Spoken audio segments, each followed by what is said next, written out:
Salut tout le monde, c'est Oban et Aki pour une nouvelle vidéo de StarCraft 2. Comment tu vas, Aki, aujourd'hui? Je me porte bien, et toi, Oban? Je me porte très bien, moi aussi. Donc peux-tu nous présenter les joueurs en présence aujourd'hui? Je sais pas, t'as mérité?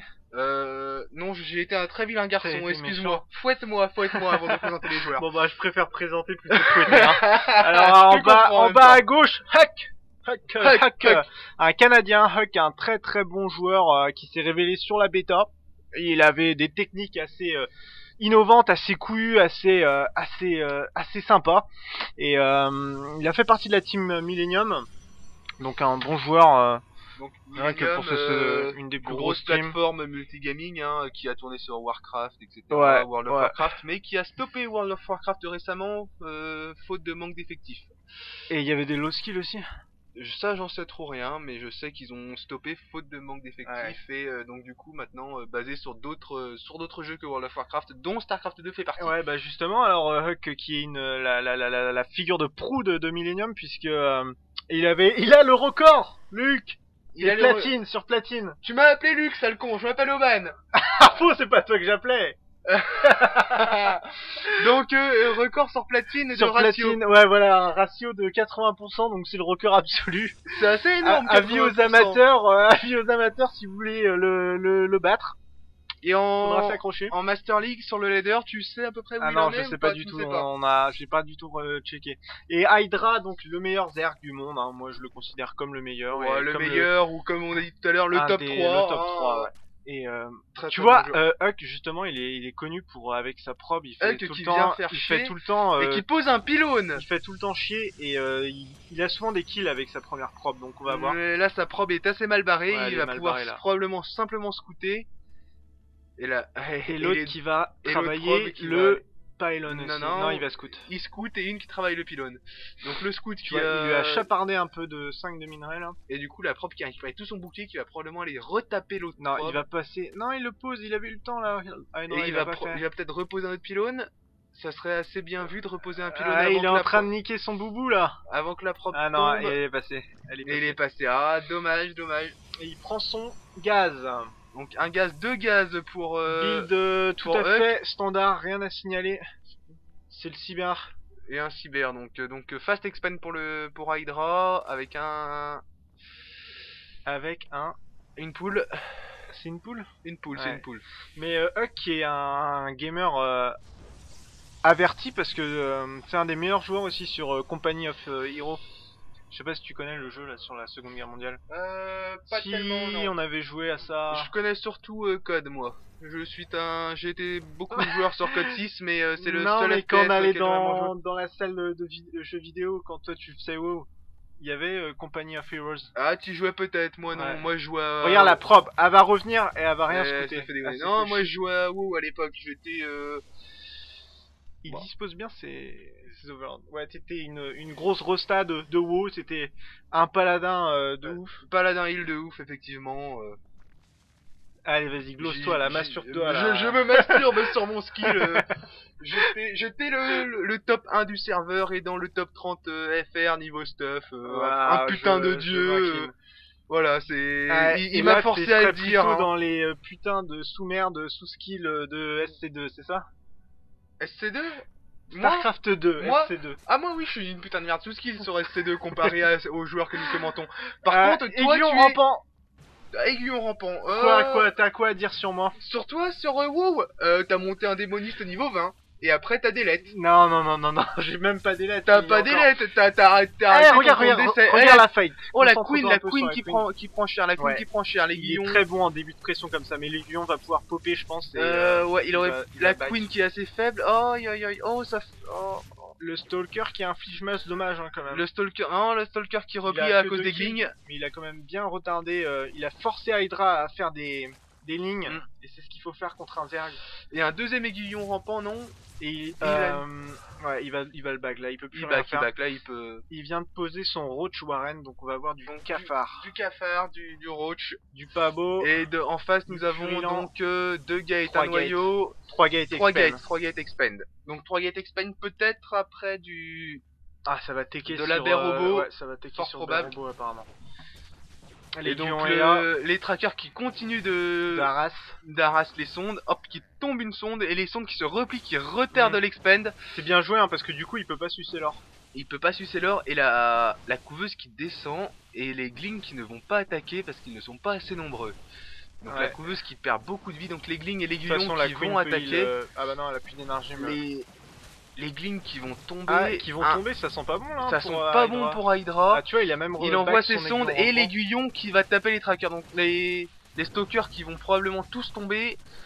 Les stalkers les stalkers c'est la fin du push, mais il a quand même vachement retardé. Beaucoup retardé. Et mass sentry. Mass sentry, donc entrée de la base quasiment imprenable. Avec 4 sentry, tu peux bloquer ton entrée de base indéfiniment. Mais tu vois, c'est bien joué, hein, parce qu'il a pushé comme ça pendant qu'il presse. Et donc là, les glings reviennent. Et les glings qui se font bien shooter hein, par les sentry. Et il va falloir qu'ils jouent beaucoup au bouclier aussi. Et les glings qui se replient, qui n'osent pas attaquer. Au force field, tu veux dire. Au force field, oui. Et donc les glings qui vont taper pour prendre la gold avec du cafard. Ouais, je trouve bizarre qu'il a tapé celle-là plutôt que. Non, il y va. Non, même pas. C'était pour s'entraîner, pour se faire les griffes. Pour renforcer. Regarde, mass sentry avec énormément de sentry avec un seul zilot et les cafards qui passent à côté et qu'ils ne voient pas.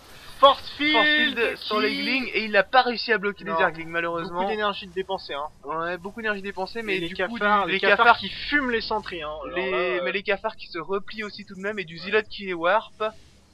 Et les glings qui sont toujours là-haut à amélioration d'attaque plus 1, ce qui est très important à faire face aux airs, toujours faire son amélio plus 1. Et donc les speng qui tournent mais sans gaz pour l'instant.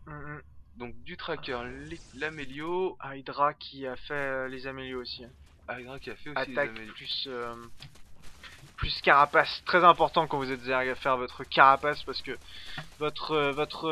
votre peau biologique ne vous protégera pas assez face aux tirs de stalker. Et donc il attaque le rocher destructible. Je serais très curieux de voir au gaz de prix. Il doit être bien au-dessus. Ah non, c'est Hydra qui est au-dessus. Étonnamment. L'écho est même au-dessus, même s'il est au-dessus, l'écho est assez équilibré, je dirais quand même s'il y a plus de gaz du côté de Hydra. Il a pris B3 là. Et il prend directement B3. Faudrait peut-être pusher, il a pas scout, il a pas scout et quand un Zerg prend B3, je vous conseille de pusher parce qu'à partir du moment où il aura B3, il va être dans la capacité de pouvoir beaucoup prod et le problème c'est qu'il faut l'avoir scout la B3, ce qu'il n'a pas fait, mais il s'en doute quand même hein. Il s'en doute probablement, mais du coup là parce qu'on n'a pas vu beaucoup d'unités Zerg, donc il se doute qu'il y a quand même quelque chose. Des deux côtés, on a tout de même une économie assez importante en fait de chaque côté. Ouais, là la base éco est posée. Ce qui va pouvoir donner lieu à des batailles assez intéressantes au niveau de la production d'unités. La fight qui est favorable, beau force field de la part de Huck et la fight qui est favorable. Beau force field qui. Si, magnifique force field. Qui empêche le repli mais qui ne sépare pas l'armée. Et là qui sépare l'armée et il a perdu beaucoup là. Et les cafards qui sont séparés, Hydra qui perd l'avantage. Là tu vois ça le gêne un peu. Il met ses boubous. Et les cafards qui. Zilot qui tank un max. Et il y a eu l'amélio vitesse sur les overlords. Ouais, il a laissé ça un peu en arrière pour perd des unités, mais il assure sa retraite, effectivement. Force field, non, les sentries, non, il est obligé de se replier. Plus d'énergie. Ouais, il va back chez lui, il a un canon à photon, ouais, il aura de quoi repousser là avec ça. Il warp chez lui pour pouvoir justement perdre moins d'unités. Il y a surtout l'immortel, enfin ouais. Oh, et regarde ces force fields mis en place justement au cas où les cafards venaient plus loin pour les faire passer au boulot et les très beau commentaire, très beau commentaire. Magnifique commentaire. Tu te foutrais pas un peu de ma gueule là par hasard mon petit Aki? Un peu seulement. Un peu, voire beaucoup. Tu veux me mettre dans le Tu parlais de fouette tout à l'heure. Tu me fouettes, je te plais dans le cul. Je peux pas commenter là, ça devient un peu trop gravaleux. Excusez-moi pour ces écarts. Pour ce petit ban. On va d'ailleurs flouter ça. Hein, on va le flouter, on va mettre des bip bip. Ouais, je crois bien, ouais. Ou pas. Si. Moi je suis très catho donc je n'accepte pas. Tu préfères les bip bip. C'est un peu. Regarde, ça c'est bien joué pour Scout. Bah d'ailleurs c'est ce qu'il va faire. Il va pouvoir scout, il va tout voir, ça c'est super bien joué de la part d'Hydra. C'est un peu comme dans la campagne en fait, quand il parle des fantômes dans les missions secrètes des fantômes. Je sais pas si tu te rappelles pas, quand ils font les infos dans la campagne. Ah oui, oui, oui. Bip, bip, bip, bip. Donc on ne sait rien de ce qui se passe. Kate Kate Lockwell. Lockwell, voilà. Qui fait les infos. Alors qu'il y a un totalement over fait foutés. caca. Il fait caca. Et il débloque la bac là. Il veut prendre Expand, il veut prendre B3. Il veut prendre B3 le plus rapidement possible parce que tu vois. Il a des. Ouais. Ouais, là il se fait décrocher un niveau éco, on va voir. Ah non, il arrive à le tenir, putain, c'est assez impressionnant. Rien que sur B1 et B2, il arrive à tenir. Tu pourrais remettre la table des productions pour voir. Par rapport à Hydra, c'est pas mal. Alors qu'on a quand même une grosse. Donc l'amélioration course d'Ilote avec beaucoup et la baie de soutien qui va probablement nous sortir des Colus derrière. Il va tenter un push là, faut tenter un push quand t'as. Oh, il y a des Hydra. Il y a des Hydra. Il faut pas qu'ils restent sur le creep, les Hydra. Force field qui vont popper. Force field pour diviser l'armée. Ils sont bien mis, mais il voit quand même qu'il y a. Mais il est quand même en très nette infériorité numérique de la part de Huck. Des lignes qui sont en prod. Repli stratégique. Ouah, ça sent pas bon quand même là pour Huck. Ça sent très mauvais pour Huck. Il n'a pas encore la possibilité. Il a son premier Colus en production, mais un peu. Il a que des unités qui sortent des gates et sur les hydralisques, il faut du Colus, il faut du T3, il faut quelque chose d'autre. Le Colus qui a la moitié de la production, des îlots aussi. Ah magnifique, il le bloque et comme ça, il va pas pouvoir le sortir. Ouais, ça sent clairement pas bon et ça va être sans doute GG là dans. Voilà, GG. GG de la part de Huck et Hydra. Alors là, on a pu voir toute la puissance des hydralisques face aux unités de gate. Huck qui a pas attaqué assez vite sur T3 et qui se fait ravager par les hydras.